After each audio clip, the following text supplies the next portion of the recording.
Ils ne font pas partie de ceux qui prennent un micro pour hurler We Gonna Fly en ouverture d'album. Ils ne composent pas dans un studio moite à 3 heures du matin avec des lunettes de gamer et un hoodie 3 tailles trop grand. Ils ne hurlent pas, ils dansent. Et parfois, ça suffit à faire basculer une scène. Bienvenue dans le deuxième épisode de Ratcha Files, série spéciale en 5 volets consacrée à Stray Kids, le groupe le plus incontrôlable de la K-pop actuelle. Après un premier épisode consacré au cerveau incandescent de Sriracha, on descend cette fois d'un étage, ou plutôt on descend dans le corps. Parce que tout ce que Stray Kids racontent, tout ce qu'ils n'ont pas dit, tout ce qu'ils ont encaissé, c'est dans Sriracha qu'il a dansé. Lino, Yeonjin et Félix. Trois silhouettes que les fans reconnaissent à contre-jour. Trois corps devenus langage. Trois trajectoires qui n'auraient jamais dû se croiser et qui pourtant, ensemble, redéfinissent ce que danser dans un boys band veut dire. Pas juste suivre le rythme, pas juste sourire dans une chemise ouverte, pas juste faire un air flip millimétré pour une facecam du jeudi. Non, c'est créer du poids, de la tension, de la mémoire et parfois même de la résistance. Ils n'ont pas le même passé, pas le même style, pas la même histoire et c'est justement pour ça qu'ils forment le triangle le plus magnétique de la K-pop actuelle. Dans cet épisode, on va plonger ou plutôt s'immerger jusqu'à l'os, dans ce que ce trio représente réellement. Leur genèse, leurs contradictions, leurs scènes légendaires, leurs maladresses, leurs victoires, leurs échecs qu'ils ont fait passer pour des tremplins. On va parler de Lino, le perfectionniste taciturne, Yoonjin, le prince torturé à coups de pied fatal, et Félix, le sprite australien à la voix qui surgit du centre de la Terre. On va comprendre pourquoi ces trois-là ne sont pas juste les danseurs du groupe, mais le muscle, le nerf et parfois même la respiration de Stray Kids. Tu penses déjà tout savoir sur eux? Parfait, tu vas quand même apprendre quelque chose. Et si t'es baby stay, prépare-toi à ne plus jamais voir une performance de la même manière. Allez, on écarte les projecteurs, on laisse place aux ombres. Bienvenue dans Dance Racha. C'est parti. Ah, et pour info, dans certaines interludes, je glisse des musiques qui sont à moi. Pourquoi pas Stray Kids? Parce que je n'ai pas le droit et que sinon je vais me faire striker. Je vous mets quand même les times dans la description, comme ça, à vous de voir ce que vous avez envie d'écouter.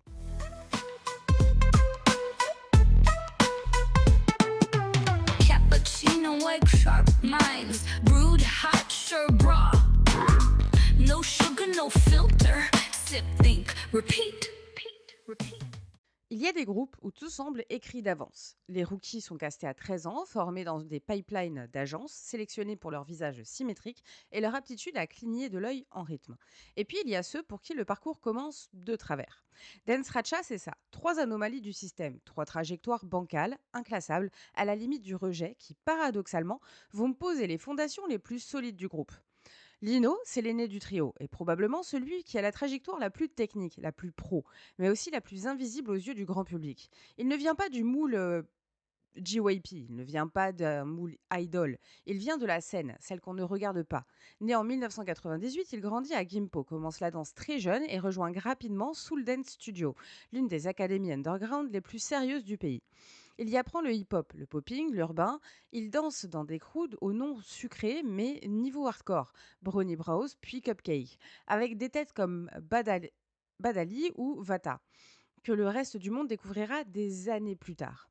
À 18 ans, il performe World of Dance avec son crew. Pas en mode stagiaire qui apprend, non, en mode guest invité.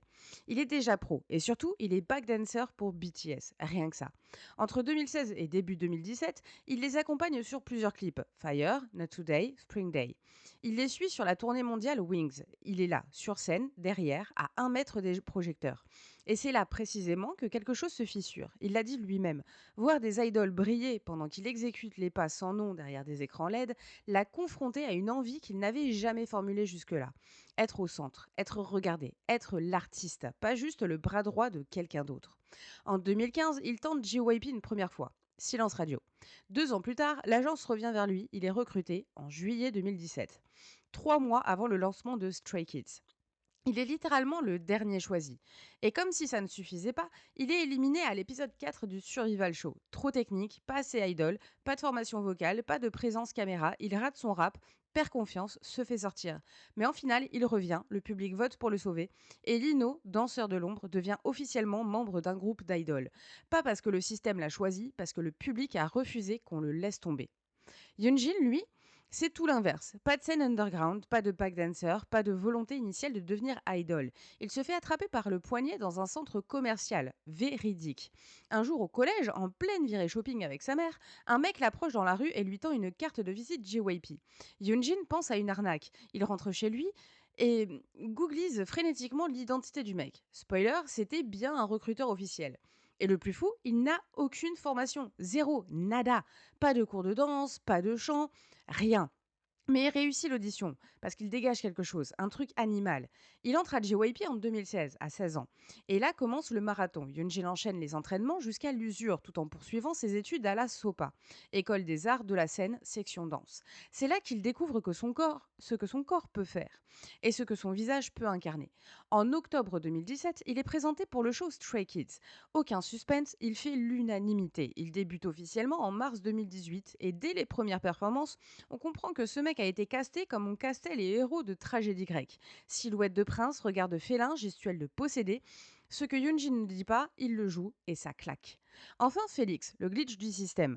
Né à Sydney, en Australie, adepte de taekwondo, voit encore en mutation quand JYP le repère via un message Facebook. Oui, Facebook. Une recruteuse lui envoie un DM. Il pense à une escroquerie, Stranger Danger. Il plaisante encore aujourd'hui. Mais le patron de son académie de danse en Australie l'encourage à y aller. Il tente et 2 semaines plus tard, il décolle pour Séoul. Audition freestyle, admission validée. Il rentre définitivement en Corée début 2017, à 16 ans. Il parle mal le coréen, il ne connaît ni les codes, ni la langue, ni les attentes. Pourtant, il est intégré au line-up, puis éliminé à l'épisode 8 du Survival. Trop de barrières linguistiques. Mais comme Lino, il revient en finale parce qu'il a bossé, parce qu'il a tenu et surtout parce que sa voix, grave, caverneuse, venue d'un autre monde, est en train de devenir un atout inestimable. 3 débuts, 3 lames brisées qu'on aurait pu recracher et pourtant, ces failles vont devenir leur force centrale. Lino, l'exécutant devenu leader de répétition, Yoonjin, le novice devenu icône scénique, Félix, l'étranger devenu ancrage sonore du groupe. On ne les a pas installés sur un piédestal, ils s'y sont hissés à la force du corps, du doute, de la résilience. Et c'est précisément ce qui rend la suite explosive.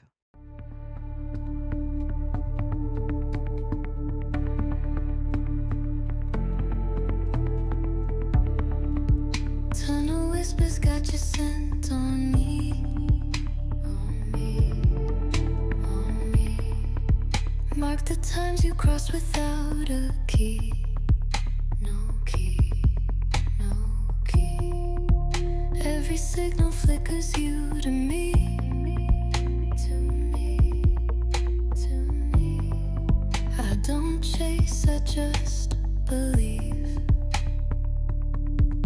Static hums when you're near. Do you feel it in your mirror?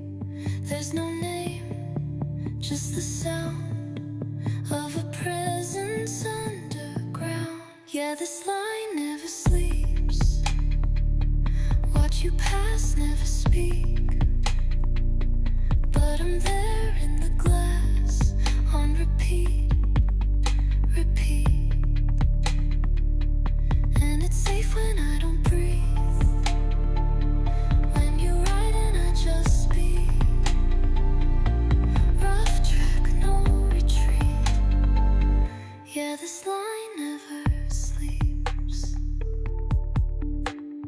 I sit still, but I'm alive. So close. Time my pulse to every wheel you wind. Your ghost. You don't see, but I design all the echoes that you find.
This line never sleeps.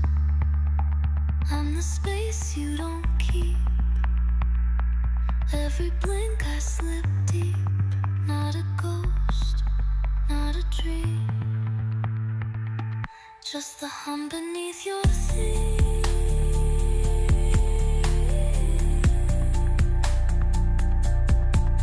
In the night while you sleep, yeah. This line never sleeps.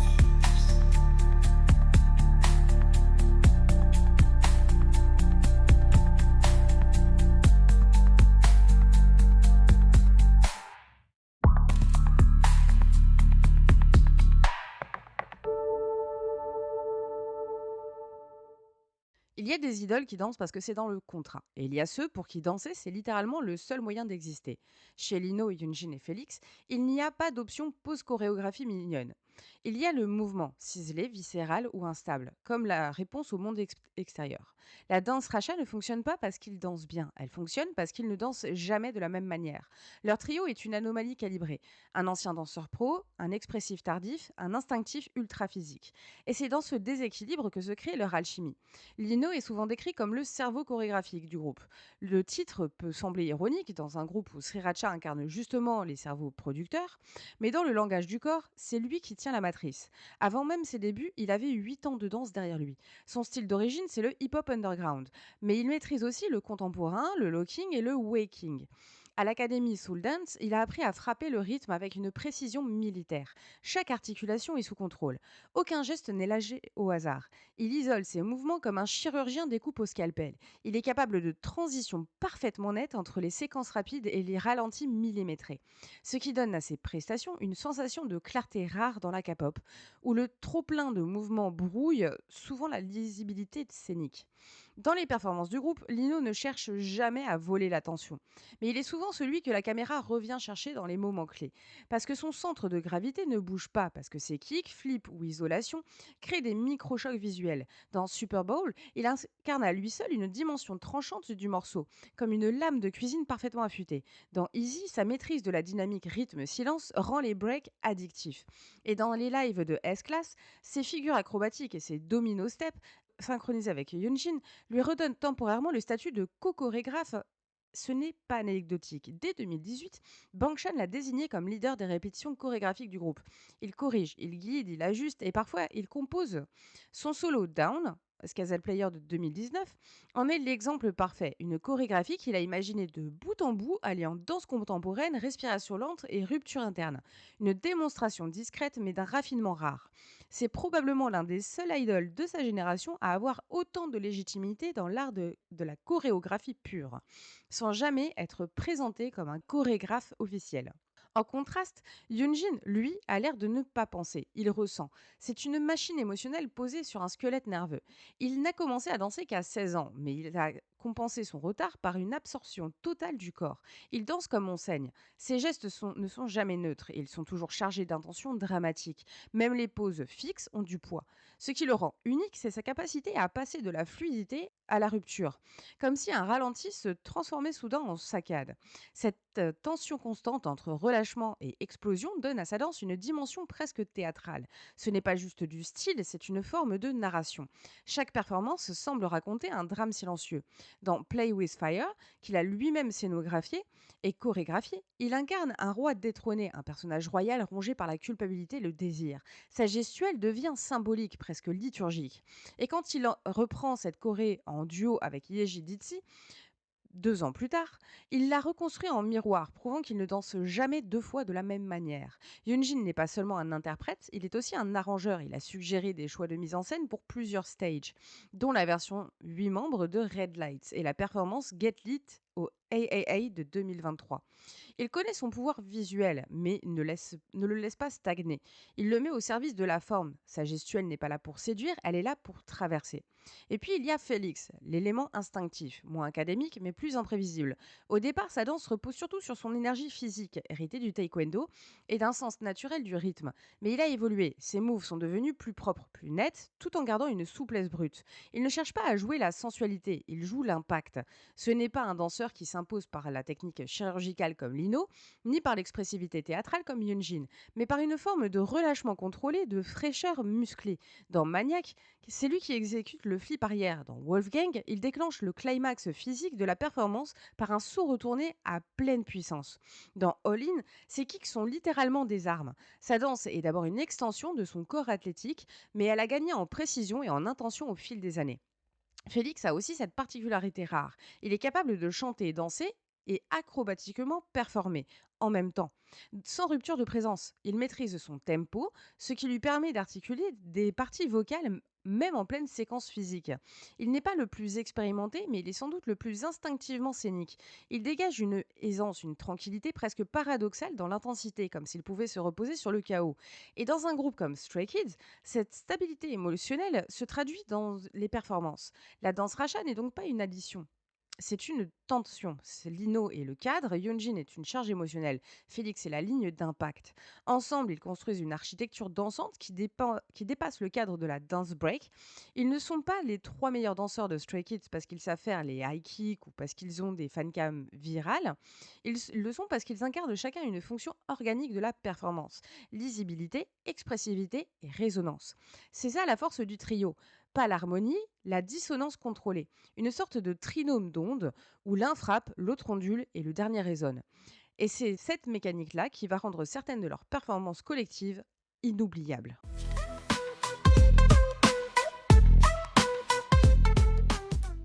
Ils sont beaux, c'est indéniable. Mais le problème avec les beaux, c'est qu'on leur demande souvent d'être autre chose qu'humains. On attend d'eux qu'ils soient lisses, souriants, irréprochables. On leur colle des surnoms comme visual. On les fiche dans des fancams. On dissèque leur maquillage comme si leur existence était un tableau HD permanent. Et pourtant, derrière les filtres, la danse Racha n'a jamais été un trio tranquille. Leur parcours scénique est peut-être fluide, mais leur image publique, elle, est faite de failles, de contresens, d'erreurs et de réappropriation. Ce segment n'est pas une rubrique polémique à la sauce commentaire YouTube. C'est une tentative de comprendre comment le trio s'est construit, non pas en dépit de ses cassures, mais à travers elles. Prenons Yunjin. Aujourd'hui, il est l'un des danseurs les plus reconnus de la quatrième génération. Il a un contrat avec Versace, des fancams à plusieurs millions de vues, une fanbase internationale quasi fanatique. Et pourtant, il a failli tout perdre. En février 2021, en plein essor du groupe, il est accusé sur un forum en ligne de harcèlement scolaire par un ancien camarade. À l'époque, une vague de dénonciations touche une trentaine d'idoles, dans ce qui ressemble à un MeToo version cours de récré. JYP mène l'enquête. Yoonjin publie une lettre d'excuse manuscrite, rencontre la partie plaignante et l'agence annonce qu'il sera mis en pause pour une durée indéterminée. Officiellement, il n'a pas été reconnu coupable de faits graves, mais il est jugé suffisamment concerné pour devoir se retirer temporairement. Il disparaît pendant 4 mois. Pendant ce hiatus, les fans se mobilisent. Hashtag quotidien, lettres de soutien, pétition de retour. Ce n'est pas de l'aveuglement, c'est de la fidélité à un artiste dont la sincérité n'a jamais été mise en cause. En juin, JYP confirme son retour, précisant qu'il a fait du bénévolat en silence. Le jour même, le clip Mixtape O sort. Et la dernière scène montre Yoonjin filmé comme une réapparition presque symbolique. Il ne dira presque rien, il dansera. Et c'est exactement ce que le public attendait. Depuis qu'il a regagné sa place, consolidé son image avec encore plus d'humilité, et les critiques qui surgissent parfois à son sujet ont été remplacées par les larmes d'émotion lors de ses concerts. En coulisses, Yoonjin a déclaré que cette période était le moment le plus dur de sa vie. Sur scène, il répond avec des performances d'une intensité décuplée, comme s'il savait que danser, pour lui, ce n'est plus juste une discipline, c'est une manière de survivre à la chute. Du côté de Félix, la cassure a été plus discrète, mais non moins violente. Quand il débute, certains internautes coréens le trouvent joli mais pas prêt. Soulève son coréen hésitant, sa voix atypique, son aura étrangère. Rien de frontal, juste cette condescendance douce que certains réservent aux outsiders. Le pire épisode arrive le 15 août 2024, jour de la libération de la Corée. Lors d'un live, Félix Tout Sourire mentionne qu'il écoute une chanson d'animé japonaise en boucle. Immédiatement ça coince. Le 15 août est une date symbolique, commémorant la fin de la colonisation japonaise. Parler de contenu japonais ce jour-là, même sans intention malveillante, passe mal. Félix réagit dans la soirée Présente des excuses sincères. Je m'excuse pour mon manque de considération de ce jour significatif. Le ton est calme, respectueux. La majorité du public coréen le soutient, considérant qu'il a fait preuve de réactivité et d'humilité.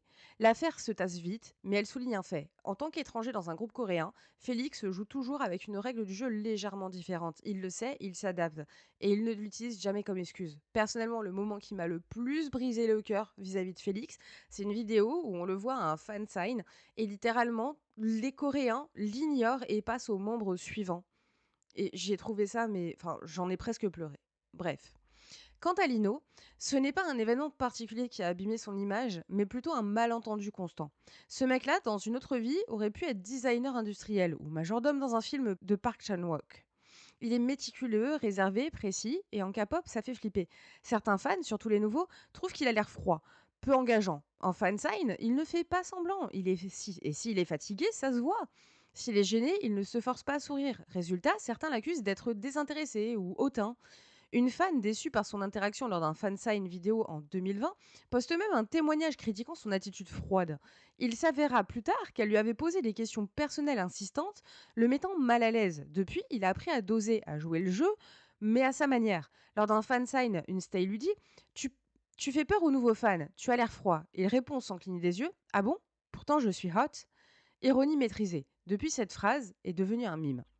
Ce qui relie les trois, ce n'est pas la polémique en soi, c'est la manière dont ils ont survécu, sans bruit, sans justification à rallonge.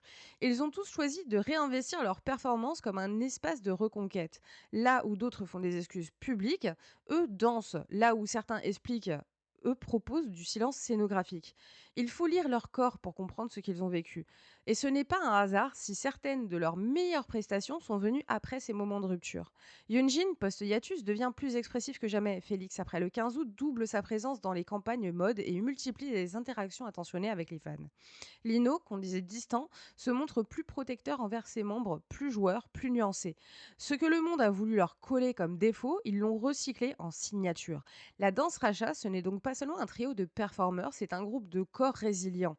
Et c'est peut-être ça leur vraie force, avoir fait de la scène un sanctuaire, pas un podium, pas une vitrine, un espace où, quoi qu'on leur ait dit, ils peuvent toujours répondre sans un mot. 7 a.m. Sky still here, rain still due. The apocalypse didn't RSVP, but it left a voicemail. I spread butter like it's a coping mechanism. I count the birds, all three. One looks like he knows things. I'm too informed to be surprised, too tired to be outraged, too caffeinated to sleep, too awake to dream. I scroll past fires like they're memes. Gaza, forest, billionaires in space. I react with a toast emoji. I call that balance. This is my end of days routine. Filter coffee, filtered news. The planet's burdened with bad Wi-Fi, and I'm just refilling my spoon. No breakdowns before breakfast. No hope without sarcasm. Apocalypse with a side of toast and emotional detachment for dessert. My therapist said I need grounding, so I touch grass. It's dead, my fault probably. I dreamt once that everything was fine. I woke up, my screen told me otherwise. Thanks, screen. I'm not numb, I'm just calibrated. I adjusted the volume on reality, and now it's background music to my mediocre lunch. This is my end of days routine. Hope postponed, truth delayed. Laugh tracks over chaos, guilt microwaved. No hero arc, no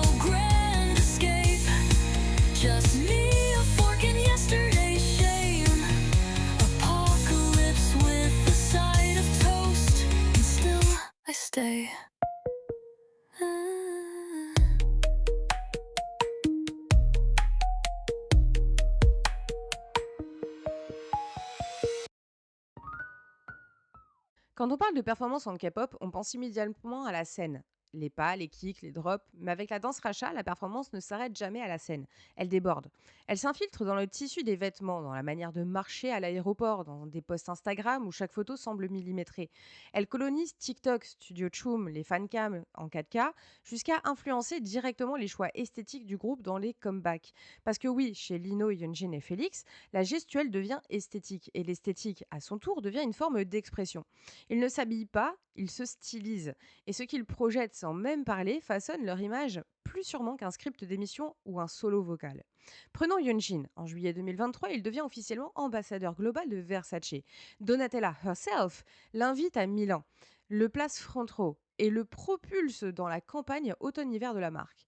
C'est plus qu'une collab, c'est une reconnaissance esthétique. Yunjin incarne cette masculinité baroque, précieuse, féline, qui trouble les frontières entre le romantisme et l'audace.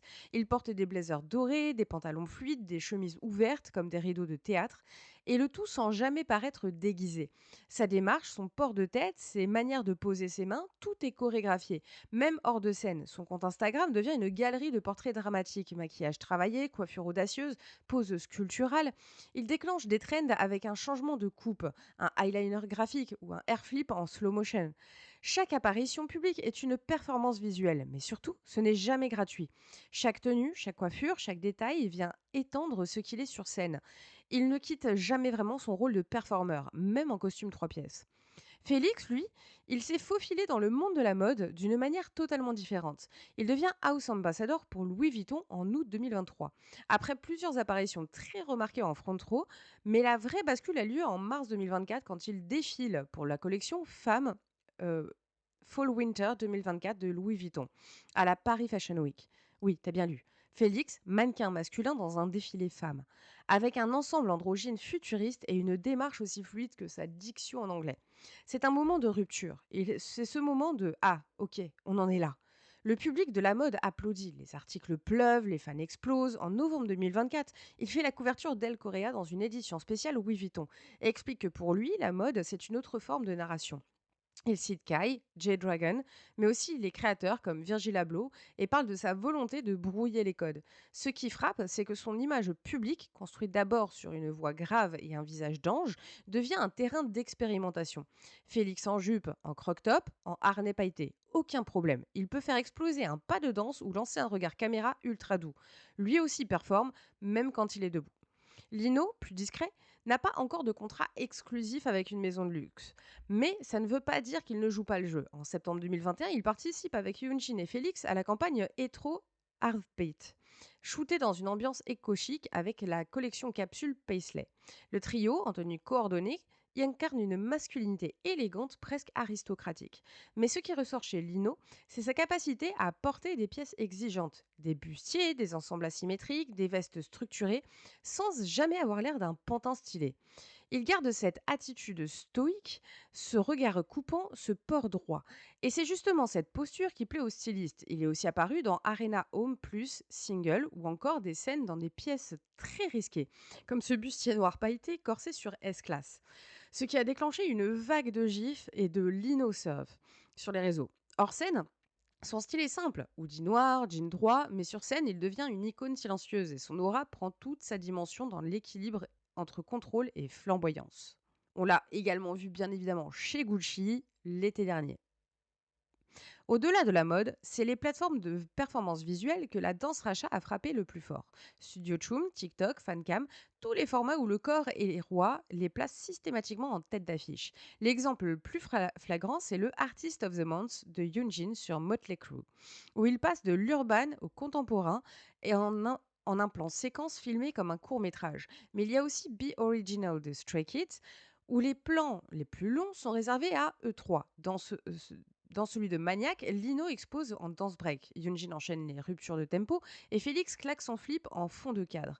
Et tu sais quoi? Même quand il n'est pas au centre, on ne voit que lui. C'est ça le vrai pouvoir viral. Sur TikTok, c'est encore plus net. Yunjin enchaîne les challenges avec une aisance qui le rend tout simplement sexy. Félix déclenche des trends sans rien faire d'autre que parler. Et You Wanna Come In sur Backdoor devenu un audioculte. Lino, plus discret, alimente une communauté de fans fascinés par son minimalisme froid et son humour pince sans rire. Des vidéos compilent ses micro-expressions, ses regards assassins, ses moments de dédain stylisés. Et comme souvent avec les chats, plus il semble indifférent, plus tout le monde veut le caresser. Ce que Dance Racha prouve, c'est que la performance ne commence pas à la première note de la chanson. Elle commence dès que la caméra s'allume. Le corps est en scène, toujours, même dans l'ascenseur, même dans un shooting mode, même dans un TikTok de 30 secondes filmé entre deux répétitions. Leur image est construite, oui, mais elle n'est jamais creuse. Elle parle, elle affirme, elle inspire. Et c'est pour ça qu'ils génèrent autant de contenu UGC, de mimes, de trends. Ce ne sont pas juste des danseurs, ce sont des muses modernes, des entités virales en 4K qui transforment la gestuelle en langage et le style en un message.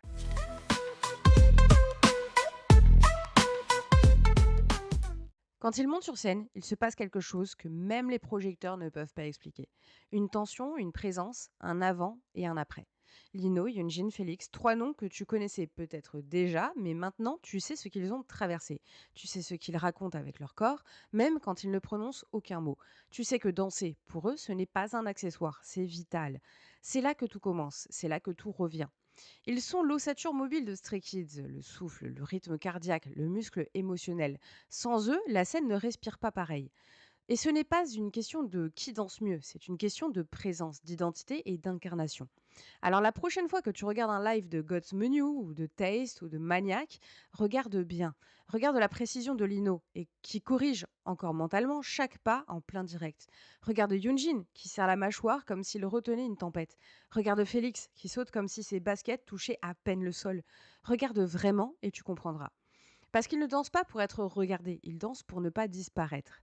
Et si tu as aimé ce que tu as entendu aujourd'hui, si tu es resté jusqu'ici les yeux dans le vague, avec ton café devenu tiède et ta playlist mentalement en train de loader Taste, tu sais ce qu'il te reste à faire. Abonne-toi au podcast Cappuccino et Croissant sur ta plateforme d'écoute préférée. Spotify, Apple Podcasts, Deezer, YouTube, peu importe, tant que tu es là à chaque épisode. Et si tu as envie de soutenir cette série, n'hésite pas aussi à visiter mon Patreon. Parce que si tu veux creuser encore plus, tu peux découvrir mes livres, mes musiques et tout l'univers qui relie les mondes entre eux sur capcroissantmedia.com. Tout est là, des mots, des sons, du papier, du glitch et du vrai. Tu veux pas forcément lire ou écouter, mais tu as envie d'aider le podcast à continuer d'exister, indépendamment, librement et avec une voix qui ne rentre pas dans les cases, tu peux aussi faire un don, ponctuel ou non, via le lien dans la description. Même le prix d'un café, c'est déjà une résistance. Et évidemment, pour les dernières news, les votes, les moments de doute en story à 2h du matin, tu peux me retrouver sur Instagram, TikTok et autres réseaux sociaux, Harmonie de Miéville. On se retrouve très vite pour le 3e épisode de Ratcha Files, dédié cette fois à ceux qui ne crient pas dans le micro mais qui t'arrachent quand même une larme en 3 notes. Vocal Ratcha, les voix qu'on n'attendait pas et celles qui ne sont plus là. À bientôt et d'ici là, n'oublie pas, regarde bien ce que les corps disent quand les mots se taisent. Allez, salut! Cappuccino, white clock, mines, brewed hot, served raw. No sugar, no filter. Sip, think, repeat, repeat, repeat.